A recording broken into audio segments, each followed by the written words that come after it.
Ya, dialog kita lanjutkan kembali, masih soal pembatasan transportasi publik di DKI Jakarta, masih bersama Kepala Dinas Perhubungan Pak Safrin Liputo.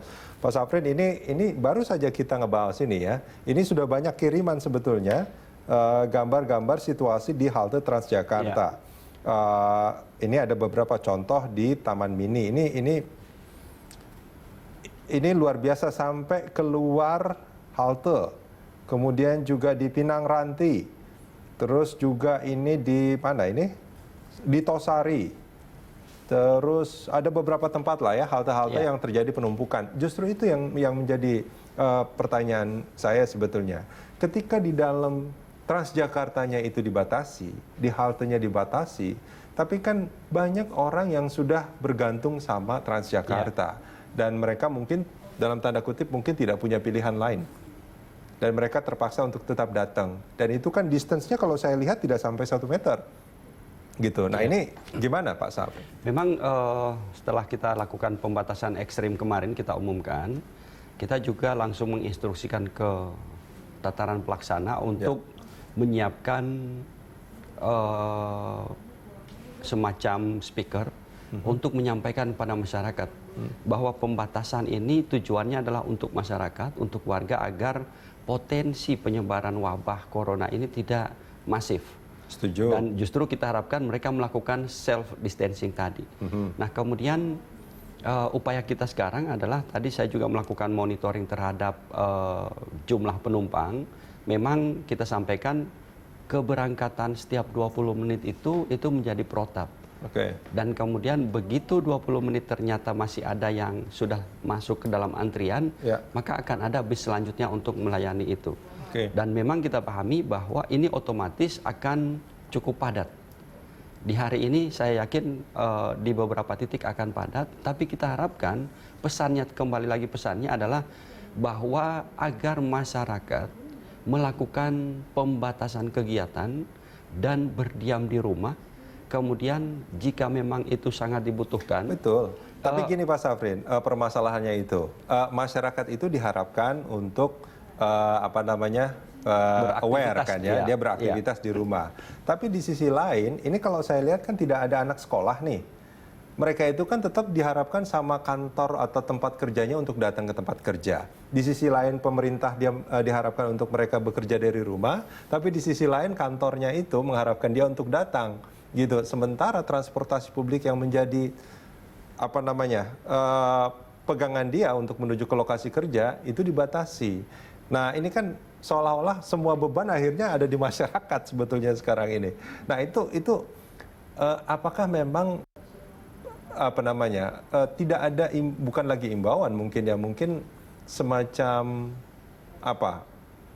instruksi mungkin kepada tempat-tempat kerja gitu ya, mungkin untuk membatasi karyawannya untuk bekerja di kantor. Kalau cuma imbauan ya ini kan imbauan sifatnya nggak mandatori. Gitu. Memang berdasarkan informasi hari ini akan diterbitkan SM Pak Menpan terkait dengan bagaimana kita mulai dari sekarang untuk melakukan kegiatan dari rumah, bekerja dari rumah, beribadah dari rumah, dan kita harapkan seluruh elemen di luar pemerintah itu juga melakukan hal yang sama, melakukan pembatasan pergerakan karyawan dan mereka cukup bekerja dari rumah.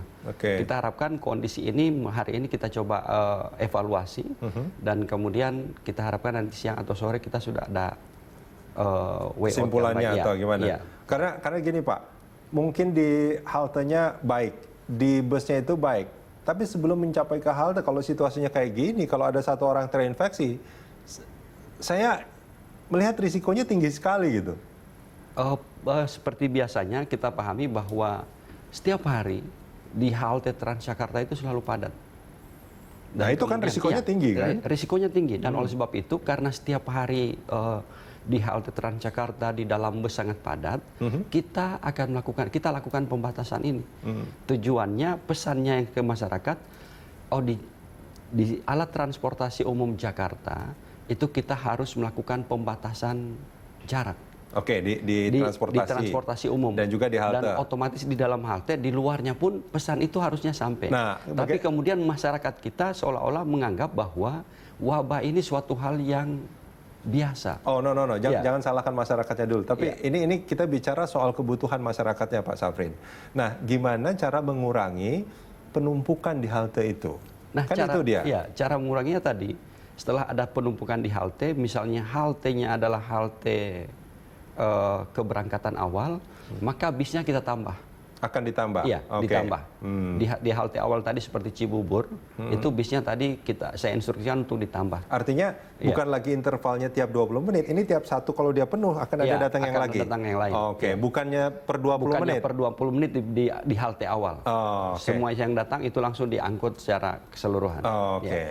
Oke, baik. Itu salah satu solusi memang ya? Oke, baik. Tadi ingin menyampaikan sesuatu? Memang di beberapa halte antara itu juga ada penumpukan. Nah, ini yang tadi saya sampaikan, di beberapa halte antara ada bus cadangan yang siap untuk mengangkut itu. Tapi di sana kita jaga intervalnya 20 menit. Oh, tetap 20 menit? Tetap 20 menit. Oke. Kan gini, saya coba, ini dari halte awal itu menuju ini kan tiap 20 menit gitu. Iya. Tapi kalau di halte awal ini penuh, maka akan ada bus cadangan yang akan mengangkut. Dan itu tidak menunggu 20 menit. Tidak menunggu 20. Jadi langsung. Iya. Karena di situ adalah halte awal keberangkatan. Oke. Sementara untuk di halte antara itu tetap per 20 menit per sebetulnya. 20 menit. Oke, jadi kalau ini kan ada yang nggak berhenti ya? Ini otomatis nggak berhenti. Nggak berhenti atau mungkin kalau ada yang mau berhenti di situ? Gimana? Itu jika kapasitasnya masih tersedia, maka yang akan diambil berapa? Misalnya kapasitasnya 60 penumpang. Yang keluar 5, masuk 5? Iya. Oh, oke. Baik. Oke.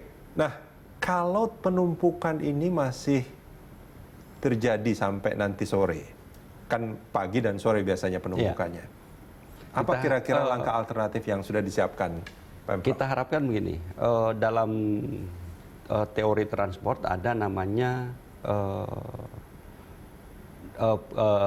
keseimbangan langsung.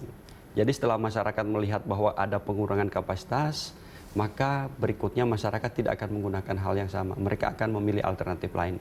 Itu yang pertama. Yang kedua adalah kita harapkan dengan apa yang dilakukan oleh Pemprov DKI, maka seluruh stakeholders aware bahwa sudah saatnya kita melakukan pembatasan secara langsung, apakah itu mulai nanti sore ataupun mulai besok. Pembatasan secara langsung Pembatasan dari perusahaan yang tadinya masih mewajibkan karyawannya untuk masuk kantor, mulai besok kita sama-sama bekerja dari rumah. Oke. Dan ini yang kita harapkan ke depan. Sekarang kan sudah Internet of Things itu sudah demikian masifnya, dan ini bisa kita dorong ke depan. Oke. Kadang-kadang yang jadi masalah itu bukan perusahaan besar, tapi perusahaan kecil atau mungkin orang yang kerja di toko, misalkan segala macam yang harus menggunakan transportasi publik itu sebetulnya kan. Nah, oleh sebab itu kenapa kemudian alternatif yang kami berikan adalah tidak menutup keseluruhan, tetapi membuka yang 13 koridor yang secara langsung 13 koridor ini langsung menyentuh seluruh pusat-pusat kegiatan yang tadi disampaikan, ada toko, ada pertokoan glodok, ada PGC, ada seterusnya. Ini yang kita harapkan pekerja informal yang tadinya masih beraktivitas di sana bisa menggunakan bus yang ada. Sementara yang kantor perusahaan besar yang bisa melakukan kegiatan dari rumah di luar kantor ini bisa menggunakan moda lain ataupun tidak ada lagi yang melakukan perjalanan ke area-area tersebut. Pak Safrin, terima kasih banyak sudah hadir bersama kami di pagi hari ini.